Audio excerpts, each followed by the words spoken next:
שלום לכם. בחלק הקודם הנחנו כמה הנחות ראשוניות. אנחנו נחזור עליהן בקצרה. ההנחה הראשונית שהנחנו שהרמב"ם בעצם תכנן את כל הפסוקים הללו מראש. זה לא שהוא כתב כל ספר וספר מספרי היד החזקה, ואז נפנה לחפש בתוך התנ"ך איזה פסוק יתאים לו לאותו ספר. מראש היה לו סוג של תבנית כוללת של כל הפסוקים כולם. ההנחה השנייה היא, מלכתחילה הרמב"ם רצה שהפסוקים הללו יהיו דווקא מחלק הכתובים שבתורה הנביאים כתובים שבתנ"ך. ההנחה השלישית היא, בחלק הכתובים גופה, הוא רצה שהפסוקים הללו יילקחו דווקא משני ספרים, מספר תהילים או מספר משלי, משום ספר אחר לא. ההנחה הרביעית היא, מלכתחילה הוא תכנן אילו ספרים מתוך י"ד הספרים של ספרי היד החזקה, אילו ספרים מתוכם יצוותו להם פסוקים מספר תהילים, ואילו ספרים מתוכם יצוותו להם פסוקים מתוך ספר משלי.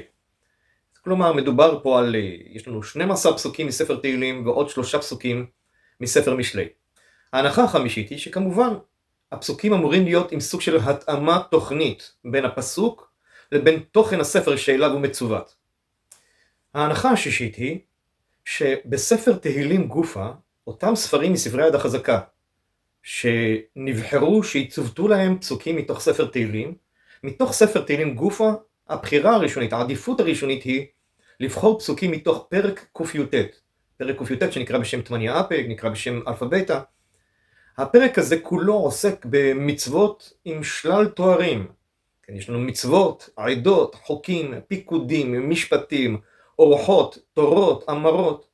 זה פרק שמתעסק בשלל ההטיות של ענייני המצוות והחוקים, ומכיוון שכל הפרויקט הגדול הזה של משנה תורה, היד החזקה, הוא סוג של תורה שבעל פה, הוא פרטי ההלכות של כל תרי"ג המצוות, לכן ישנה איזושהי חשיבות לקחת את הפסוקים הללו דווקא מתוך אותו פרק שעוסק בכך. רק כשאין פסוקים מתאימים מתוך פרק קי"ט, הרמב"ם פונה כעדיפות שנייה לקחת פסוקים מתוך שאר פרקי התהילים. ההנחה השביעית היא, גם בפרק קי"ט גופה, העדיפות הראשונה היא לקחת פסוקים שיש בהם מימד של תפילה במובן של בקשה אישית של האדם מהקדוש ברוך הוא. האדם עצמו מבקש, משוך חסדך ליודעך וצדקתך לישרי לב, הוא פונה באופן ישיר לאלוקיו ומבקש ממנו בקשות. רק בעדיפות שנייה, הרמב"ם ייקח פסוקים שיש בהם או שיח כללי של האדם עם אלוקיו, גם כשזה לא בקשה או תפילה, אלא שיח באופן כללי. או כשהפסוק מדבר על תפילה באופן כללי. כמובן שבשלושת הספרים שצוותו להם פסוקים מספר משלי, כל הדבר הזה לא תקף, מכיוון שכל הפסוקים של ספר משלי עוסקים בעצות ומוסר לאדם.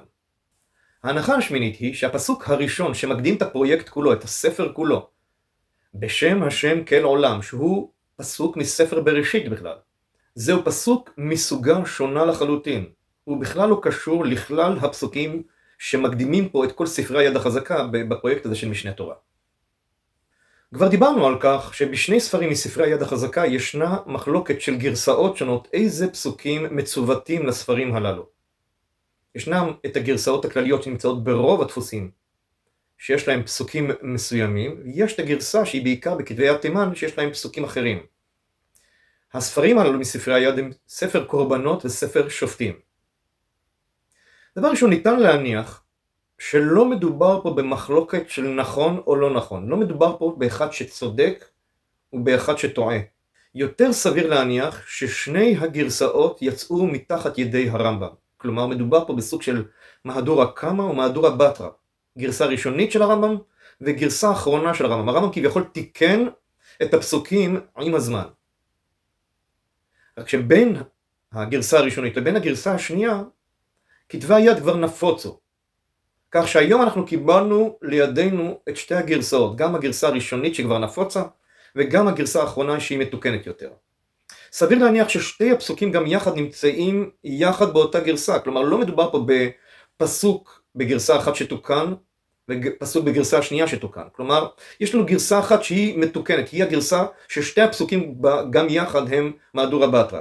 רק צריך להבין, צריך לדעת, מי מהדורה קמא ומי המהדורה בתרא. ניתן להניח שהגרסאות הנפוצות ברוב הספרים הם הגרסאות של המהדורה קמא. דווקא הגרסאות שנמצאות בכתבי יד תימן הם הגרסאות של המהדורה בתרא. אפשר לראות את זה ברמזים מסוימים שאולי נרחיב עליהם לאחר מכן. אחד הרמזים הוא שבכתביית תימן הפסוק לספר שופטים הוא לא פסוק אחד, הוא 3 פסוקים. דבר חריג, הרמב"ם פותח כל ספר וספר בפסוק אחד בלבד. מדוע שכאן הוא יפתח ב3 פסוקים? אבל מי שמתבונן בפסוקים הללו הוא רואה כביכול הרמב"ם רוצה להגיע לאיזה סוג של מטרה מסוימת. אם נפרק את 3 הפסוקים הללו, אנחנו יש לנו פה את ספר שופטים. המיקוד אמור להיות במילה משפט כאן ב3 הפסוקים הללו. והמילה משפט נמצאת רק בפסוק הראשון. גם אלה לחכמים הכר פנים במשפט בל טוב. הרמב"ם כנראה לא רוצה לסיים במילים בל טוב, כאילו שהדבר הוא לא טוב. הוא רוצה לסיים במילים של טוב, מה שנקרא מסיימים בטוב. לכן הרמב"ם ממשיך את הפסוקים עד שהוא מגיע ממש למילה טוב. הוא ממשיך את הפסוק השני, אומר לרשע צדיק אתה יקבעו עמים יזעמו לאומים. ולפסוק השלישי, ולמוכיחים מן העם ועליהם תבוא ברכת טוב. כביכול הרמב"ם רוצה לסיים את כלל הפסוקים כולם, שזה הרי פסוקים שמקדימים את הספר האחרון. הוא רוצה לסיים את כלל הפסוקים כולם במילה טוב, ולא סתם טוב, במילים ברכת טוב. סביר להניח שאלו הפסוקים שהם נמצאים בגרסה היותר מאוחרת. כי בפסוק שנמצא בגרסה הקדומה, הפסוק הוא פתח פיך, שפוט צדק ודין עני ואביון. לסיים את כל הפסוקים כולם במילה אביון, נראה שהרמב"ם לא רצה. זה היה כביכול התיקון שלו.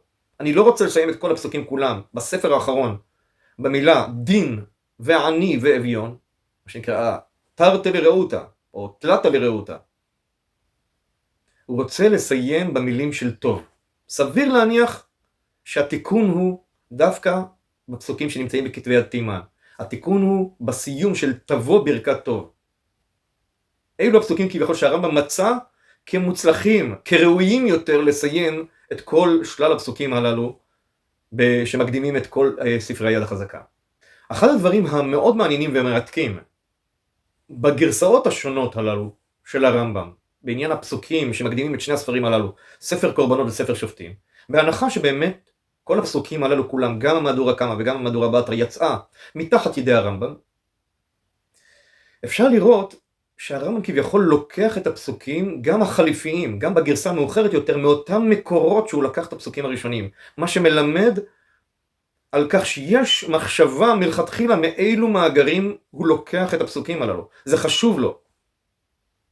הפסוק שמקדים את ספר קורבנות, מה שנקרא במהדורה קמא, מה שנמצא בגרסאות הנפוצות, הוא לך אזבח זבח תודה ובשם השם אקרא.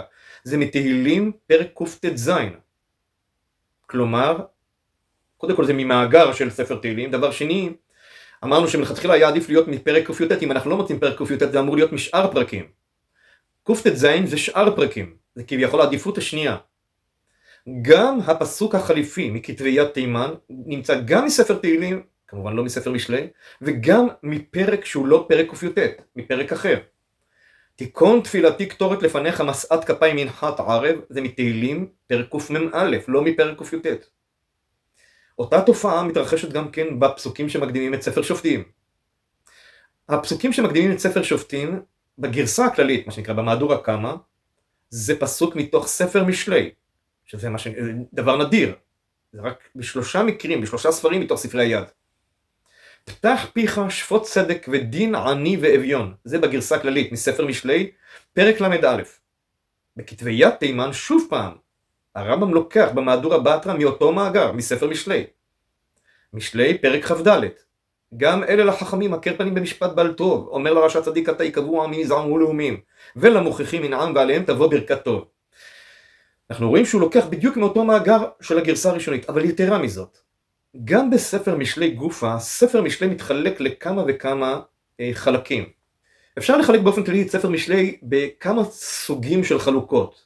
יש מחלקים יותר, יש מחלקים פחות, כי אנחנו מדובר פה בסוג של קבצים שספר משלי כולל בתוכו.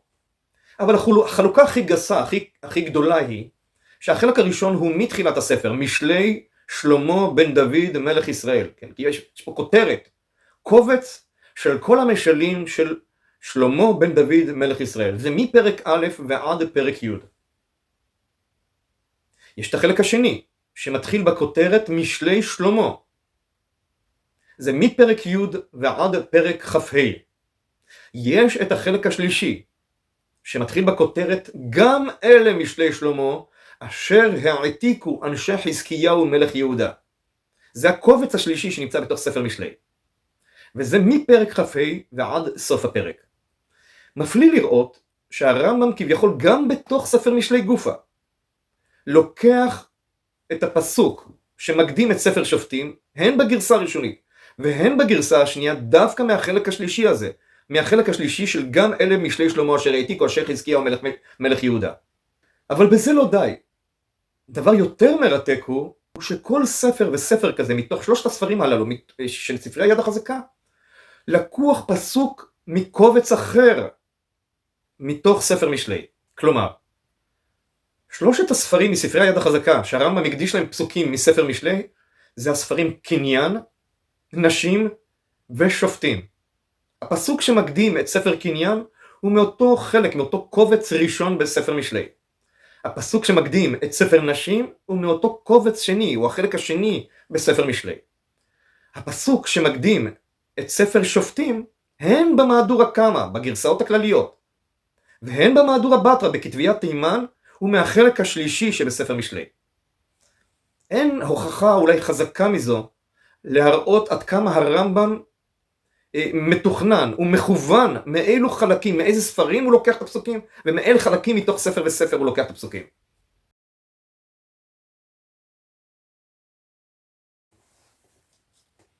מכיוון שכל הפסוקים כולם הם רק משני המקורות הללו, מספר תהילים וספר משלי, ההנחה היא שתחילה צריך להסביר מדוע רק שני הספרים הללו נבחרו כמאגר שמהם נלקחו כל הפסוקים שמקדימים את י"ד הספרים של היד החזקה.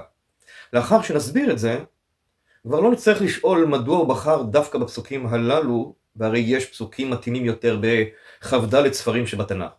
אנחנו יכולים לשאול כן, מדוע הוא לא בחר בפסוקים אחרים מתאימים יותר מתוך שני הספרים הללו, מתוך ספר תהילים ומתוך ספר משלי. ניתן לחשוב ולשער כמה וכמה טעמים לבחירה דווקא בשני הספרים הללו ולא בשאר הספרים של התנ"ך. הטעם הראשון שניתן לחשוב עליו, כשהרמב"ם מבקש לכתוב קודקס של כל התורה שבעל פה, כולה, הוא מבקש לייתר כל ספר אחר מהתורה שבעל פה. כמו שהוא כותב בהקדמה לספר משנה תורה. לפיכך קראתי שם חיבור זה משנה תורה, לפי שאדם קורא בתורה שבכתב תחילה, ואחר כך קורא בזה, כלומר בספר שלי, בספר משנה תורה, ויודע ממנו תורה שבעל פה כולה, ואינו צריך לקרוא ספר אחר מביניהם. כלומר, הרמב"ם מייתר כל ספר אחר שהוא ביניים בין התורה שבכתב, כלומר בין התנ"ך, לבין התורה שבעל פה, כלומר בין הספר שלו משנה תורה.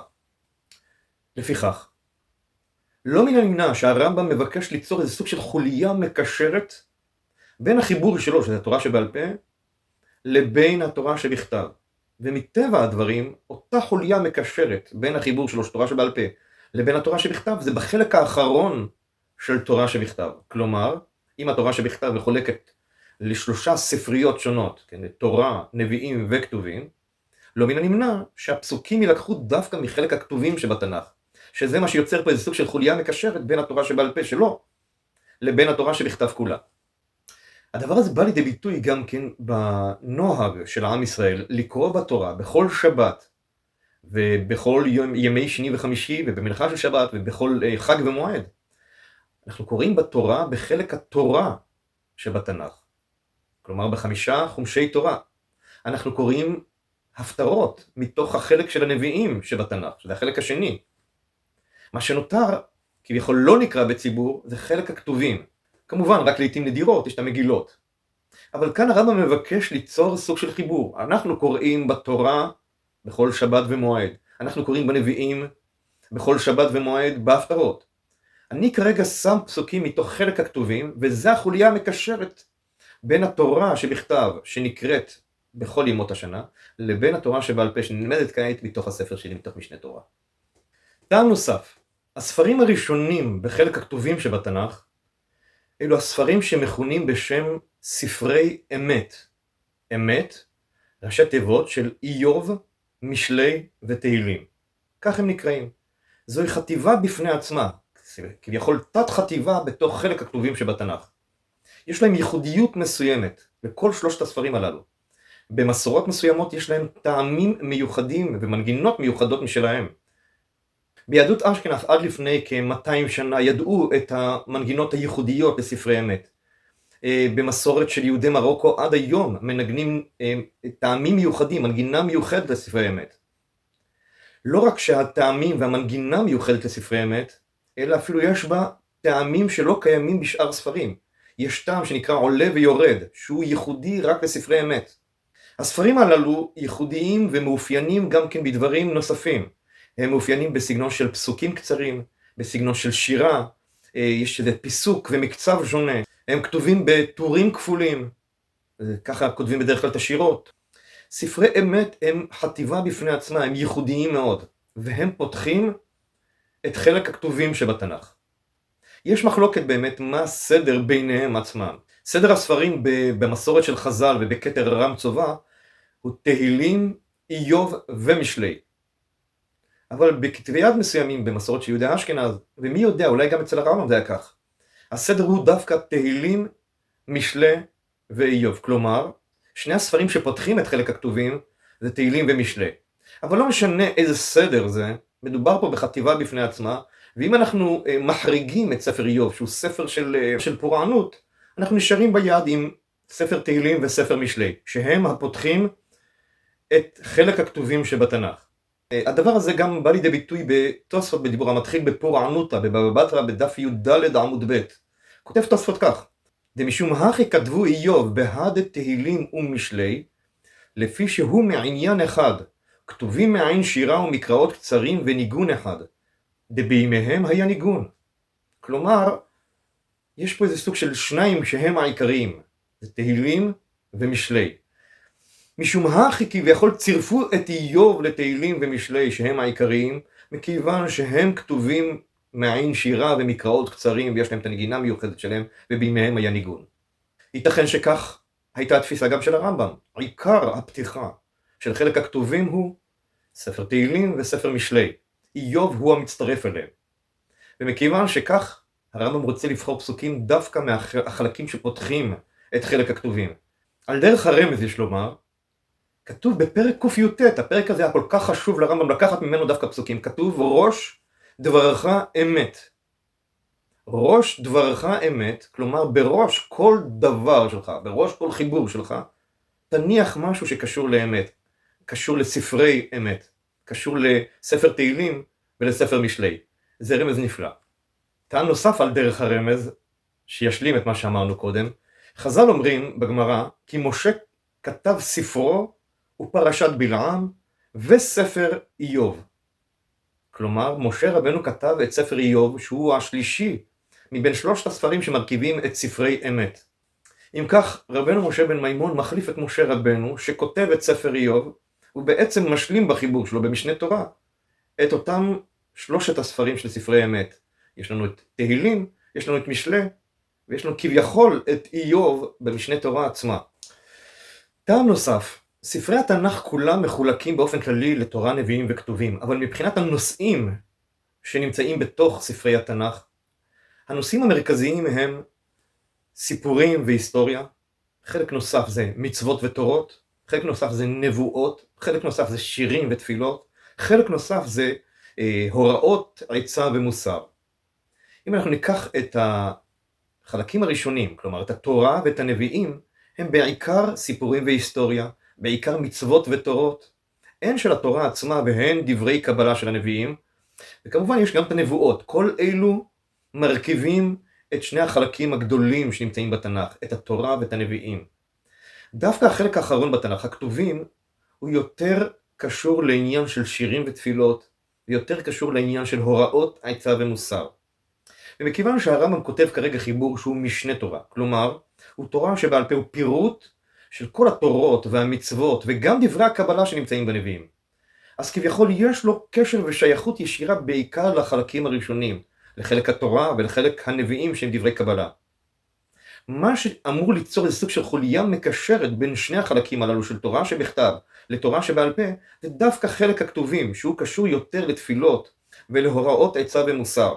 ולכן כשהרמב"ם מבקש ליצור את החוליה המקשרת הזאת, הוא לוקח את זה דווקא מתוך החלק של הכתובים, ודווקא מהספרים שמאפיינים יותר מכל את התפילות, שזה ספר תהילים, ואת הוראות העצה והמוסר, שזה ספר משלי.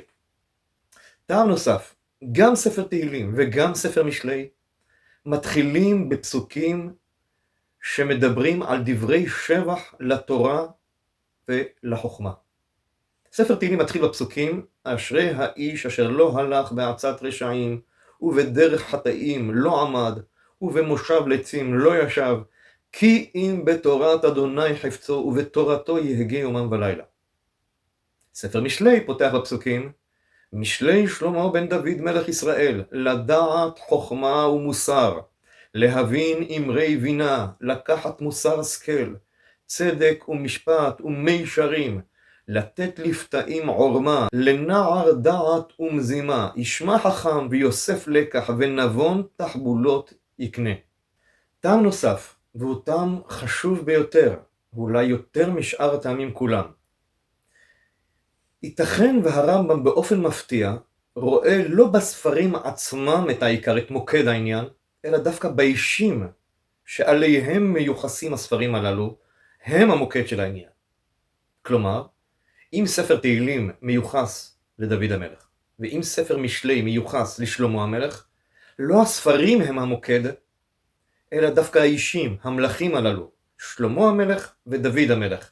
הם מוקד העניין, הם מוקד הסיבה לכך שדווקא הספרים הללו נבחרו כמאגר שמהם לקוחים הפסוקים שמקדימים את כל הספרים מי"ד הספרים של משנה תורה. ייתכן שמדובר פה שוב פעם בסוג של חוליה מקשרת. אם אנחנו מביטים על ההיסטוריה היהודית באופן כללי, אבל על האישים שבה, יש כביכול קבוצות של אישים שקיימות במהלך כל ההיסטוריה. יש כמובן את הקבוצה הראשונית של האישים, עוד בטרם נוצר העם היהודי, קבוצת האישים הקדמונית ביותר, החל מהאדם הראשון, נוח, חנוך, כן, כל האזור הזה עד אברהם אבינו. זוהי קבוצה אחת. יש לנו את קבוצת האבות הקדומים של העם, אבות האומה, אברהם, יצחק, יעקב, השבטים, זוהי קבוצה שנייה. יש לנו את קבוצת הנביאים, החל ממשה רבנו, ולמשך דורות ארוכים קדימה, זוהי קבוצת הנביאים. יש לנו את קבוצת המלכים, היא מקבילה גם לקבוצת הנביאים, אבל היא ממשיכה הלאה, ומתפרסת גם לאחר שהנביאים הופסקו, לאחר שחדלה הנבואה, לאו דווקא מבית דוד, גם מבית חשמונאי. רק לאחר מכן, יש לנו את קבוצת חז"ל, חכמי ישראל. אם אנחנו מביטים על זה בצורה כזאת, אז שלושת הקבוצות של האישים האחרונות הללו, זה קבוצת הנביאים, קבוצת המלכים וקבוצת חכמי ישראל. קבוצת הנביאים שמתחילה החל ממשה רבנו, היא הקבוצה ששייכת לתורה שבכתב. הן חלק התורה שבתנ"ך, שקשור בעיקר למשה רבנו, והן החלק של הנביאים שבתנ"ך שקשור לנביאים, מה שנקרא דברי קבלה. זה התורה שבכתב. יש לנו את התורה שבעל פה שקשורה לחכמי ישראל, וזה הרמב"ם מייצג כרגע בספר הגדול שלו של משנה תורה. מה שנותר לנו באמצע, בין קבוצת הנביאים לבין קבוצת חכמי ישראל, אלו קבוצת המלכים. ולכן כשהרמב"ם מבקש ליצור איזה סוג של חוליה מקשרת בין שתי קבוצות האישים הללו, בין קבוצת הנביאים לבין קבוצת חכמי ישראל, הוא מבצע אותה דרך הקבוצה הזאת של המלכים. ולכן הוא בוחר דווקא בספרים ידועים המיוחסים למלכים הראשונים שלנו. לדוד המלך, לשלמה המלך, ספר תהילים וספר משלי.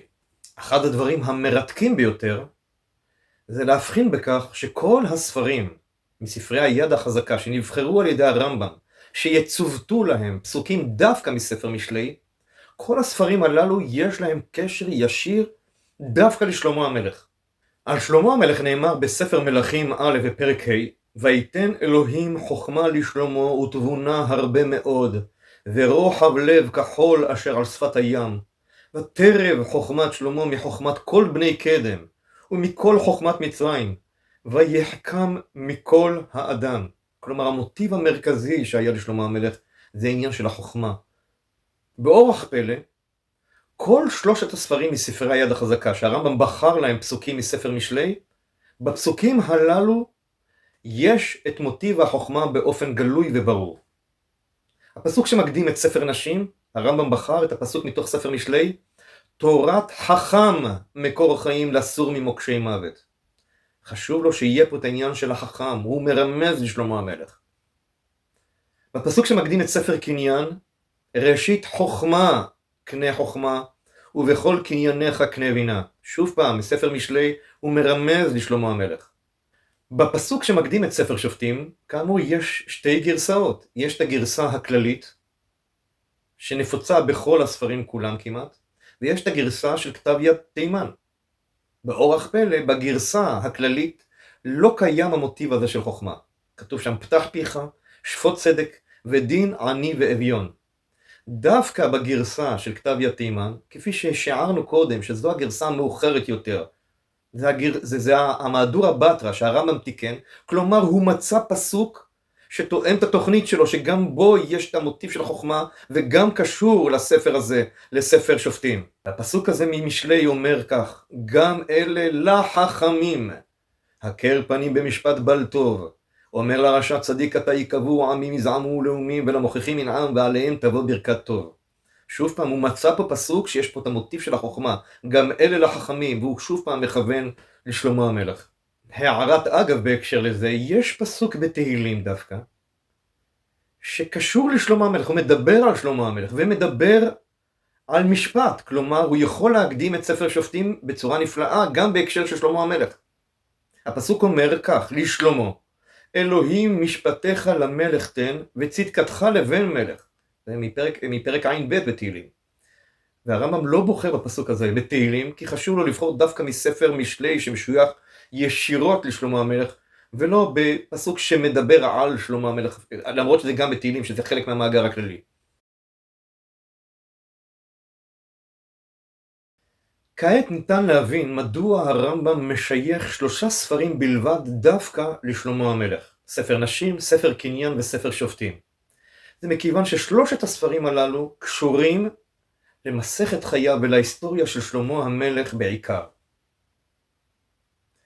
כשהכתוב מתאר את קורות חייו של שלמה המלך ואת קורות חייה של ממלכת שלמה מאז יסודה ועד סיומה, הוא מתאר אותה בכמה מאפיינים מרכזיים. המאפיין הראשון הוא, כתוב בספר מלכים א' בפרק ג', בגבעון נראה אדוני אל שלמה בחלום הלילה, ויאמר אלוהים שאל מה אתן לך? ויאמר שלמה ונתת לעבדך לב שומע לשפוט את עמך, להבין בין טוב לרע, כי מי יוכל לשפוט את עמך הכבד הזה? ויטב הדבר בעיני אדוני, כי שאל שלמה את הדבר הזה.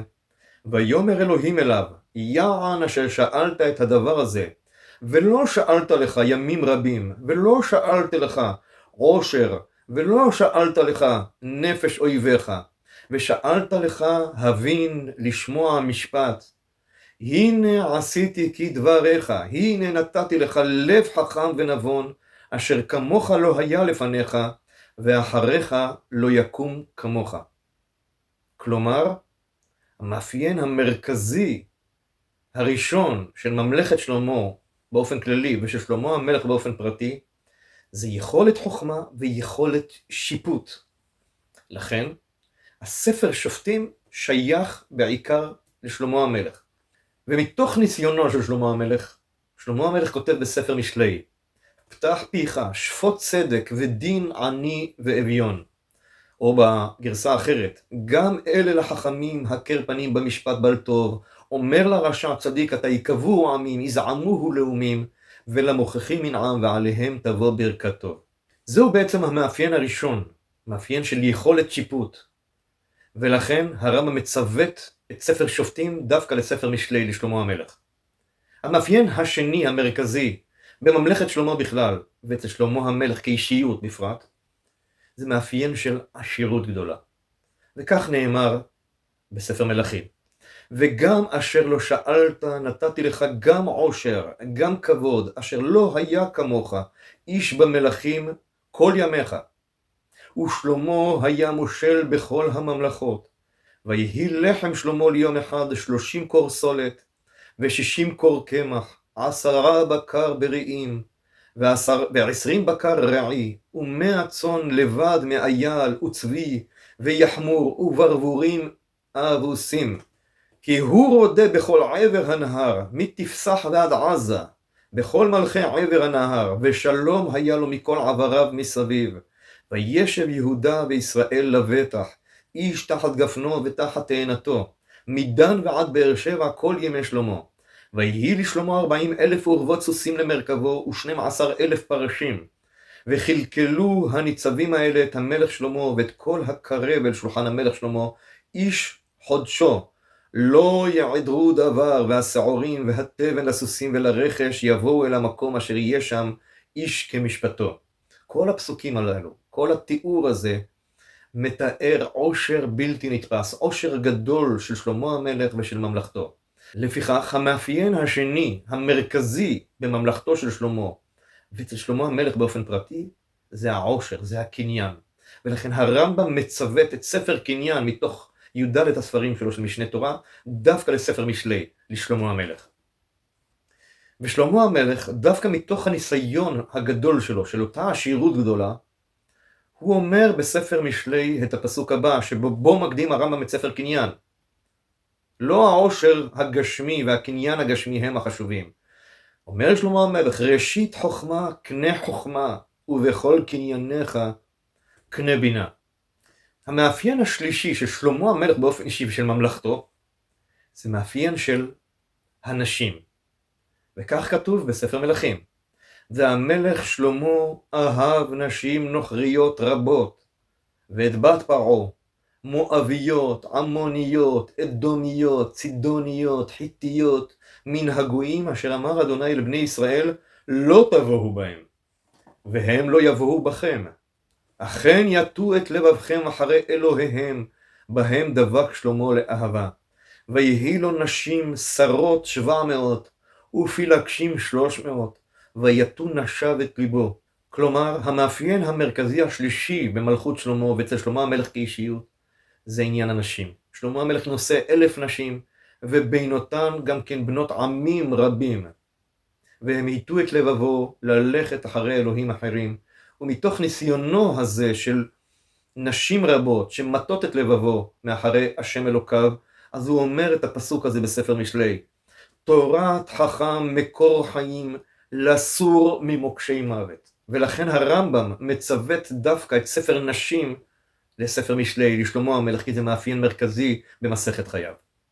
אחרי שהבנו מדוע הרמב"ם מצוות 3 ספרים מספרי היד החזקה דווקא לשלמה המלך, מכיוון שהם מאפיינים מרכזיים באישיותו, מאפיינים מרכזיים בממלכתו, נשארת שאלה לא פשוטה. הרי יש מאפיין רביעי מרכזי לא פחות באישיות שלו. המאפיין באישיות שלו ובהיסטוריה של שלמה המלך זה בניית בית המקדש הראשון. מדוע הרמב"ם לא מצוות את ספר עבודה לשלמה המלך, לספר משלי? הוא כביכול משייך את בניין בית המקדש לדוד המלך ולא לשלמה המלך. מדוע? ייתכן שהמענה טמון דווקא בפסוק שבו בחר הרמב"ם מתוך ספר תהילים להקדים את ספר העבודה. שאלו שלום ירושלים ישליו אוהבייך. בפסוק הזה אין את בית המקדש באופן פרטי, יש את ירושלים באופן כללי. כלומר, הרמב"ם רואה את בניין בית המקדש לא רק כבניין בית המקדש עצמו, אלא כעניין שמתחיל בבניין ירושלים כולה. שאלו שלום ירושלים כולה, העיר כולה, היא התחלה של בניין בית המקדש. ומכיוון שאת ירושלים התחיל לבנות דוד המלך דווקא, ספר העבודה מצוות אליו, המקדש משוייך אליו. מעניין הדבר שהפסוק הזה, שאלו שלום ירושלים ישליו אוהבייך, לקוח מתוך מזמור קכ"ב שבתהילים, והמזמור הזה מתחיל במילים שדוד המלך כביכול אומר, שיר המעלות לדוד, שמחתי באומרים לי, בית אדוני נלך. כלומר, יש פה את העניין של ההליכה לבית השם. גם בהמשך הפרק הזה נאמר, למען בית אדוני אלוהינו אבקשה טוב לך. הרמב"ם מרמז פה שהעניין של בניין ירושלים באופן כללי, זהו התחלה של הייעוד, התחלה של בניין בית המקדש. מכיוון שכך, בניין בית המקדש משוייך לדוד, שהוא המייסד, הוא הראשון של העניין. הן לירושלים כולה וגם לבית המקדש עצמו, לא לשלמה המלך. הסבר נוסף, אמנם שלמה המלך הוא המבצע בפועל, אבל הביצוע בפועל זה לא האישו הגדול. כל מי שעשה את כל ההכנות המקדימות, הוא גם ייסד את המקום, את בית המקדש, גם מימן את בית המקדש, גם הכין את כל חומרי הבניין, גם הכין פועלי בניין, כי הוא הקצה פועלי בניין לבנייה. כל הדברים הללו עשה דוד המלך, לא עשה שלמה. שלמה המלך כביכול להשתמש בכל ההכנות הללו של דוד המלך, וביצע בפועל את הבנייה. כל הייסוד, הכנת החומרים, המימון, הכסף, הפועלים, הכל התחיל דוד המלך. את כל זה אפשר לראות בספר דברי הימים א', בפרק כ"ב, וגם כן בפרק י"ז. מסופר בפרוטרוט כיצד דוד מכין את כל הדברים הללו לקראת הבנייה. יתרה מזו, אמנם בניין בית המקדש בפועל נבנה רק על ידי שלמה המלך, אבל דוד המלך, מעבר לכך שהוא קונה את השטח, קונה את המקום מאורנן היבוסי, הוא בונה שם מזבח. הבנייה של המזבח במקום זה כבר תחילת בניין המקדש. לכן הדבר כביכול העבודה, ספר העבודה, מיוחס לדוד המלך. אם אתה בונה מזבח ראשון במקום, ספר העבודה אמור להיות מיוחס אליך. כך כתוב בספר דברי הימים. היחס הזה של הרמב"ם לבניין בית המקדש, כביכול הוא מייחס אותו דווקא לדוד ולא לשלמה, נאמר על ידי הרמב"ם בעצמו מיד בפתיחה של ספר העבודה. אפשר לראות ממש את היחס הזה של הרמב"ם, כביכול הוא מייחס את בניין בית המקדש דווקא לדוד. וכך הוא כותב: כיוון שנבנה המקדש בירושלים, נאסרו כל המקומות כולם לבנות בהם בית להשם, ולהקריב בהם קורבן. ואין שם בית לדור הדורות, אלא בירושלים בלבד, ובהר המוריה. אנחנו רואים הדגשה פה על ירושלים באופן כללי, ועל הר המוריה באופן פרטי. שוב פעם, ההתחלה מתחילה בירושלים, זה הכולל של בית המקדש. שנאמר, ויאמר דוד, זהו בית אדוני אלוהים, ואומר, זאת מנוחתי עד עד. ממשיך הלאה הרמב"ם ואומר, בניין שבנה שלמה כבר מפורש במלכים. אנחנו רואים כפי איך שהרמב"ם ממש עצמו, ממש בפתיחה של ספר העבודה, קודם כל הוא מייחס את בניין המקדש, קודם כל באופן כללי לירושלים. רק לאחר מכן הוא מצטמצם להר המוריה. ושוב פעם, הוא מייחס את כל בניין המקדש לדוד המלך, שאומר, ויאמר דוד, זהו בית השם אלוקים. הוא זה שבנה את המקום, הוא זה שבנה את בית המקדש. ואומר, זאת מנוחתי עד עד. רק לאחר מכן הוא מצמצם את זה, זה גם כן יש בניין שבנה שלמה, שהוא מפורש במלכים, סוג של נספח, סוג של עניין נוסף. אחד הדברים המעניינים הוא, כפי שאמרנו קודם, יש הבדל בין הפסוקים של ספר תהילים לבין הפסוקים של ספר משלי. באופן כללי, הפסוקים של ספר תהילים עוסקים בתפילה. לרמב"ם חשוב גם כן שהם יעסקו דווקא בתפילה ובקשה. הפסוקים של ספר משלי הם פסוקים של הוראות עצה ומוסר. מעניין הוא שדווקא הפסוק שנבחר לספר עבודה, אולי בהשגחה פרטית, יש בו סוג של ביניים, מצב ביניים בין תפילה לבין הוראות עצה. הוא נמצא על קו התפר כביכול בין המאפיינים הכלליים של הפסוקים בספר תהילים לבין המאפיינים הכלליים של הפסוקים בספר משלי.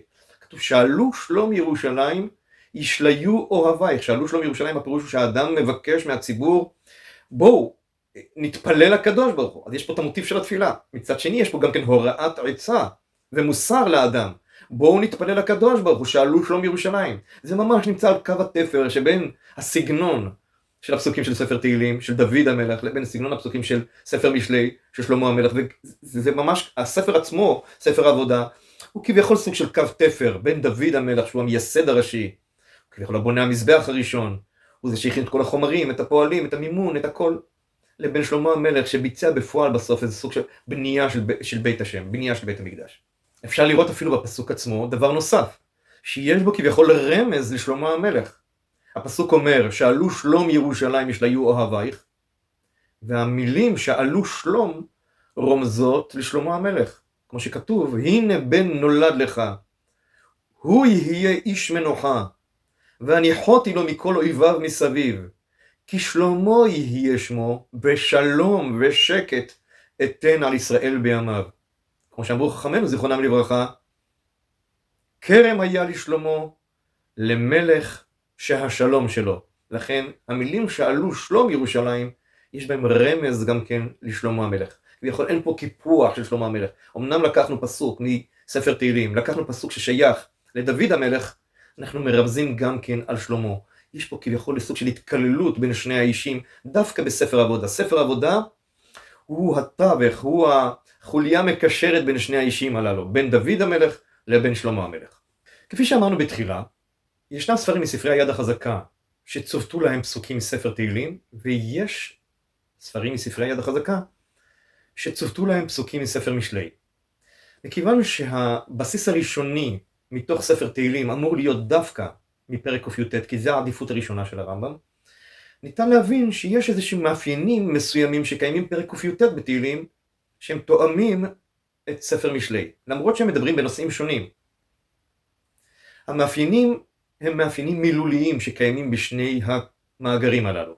בספר תהילים בפרק ק"ט יש לנו מאפיין מילולי שמדבר על מצוות בשלל הטיות.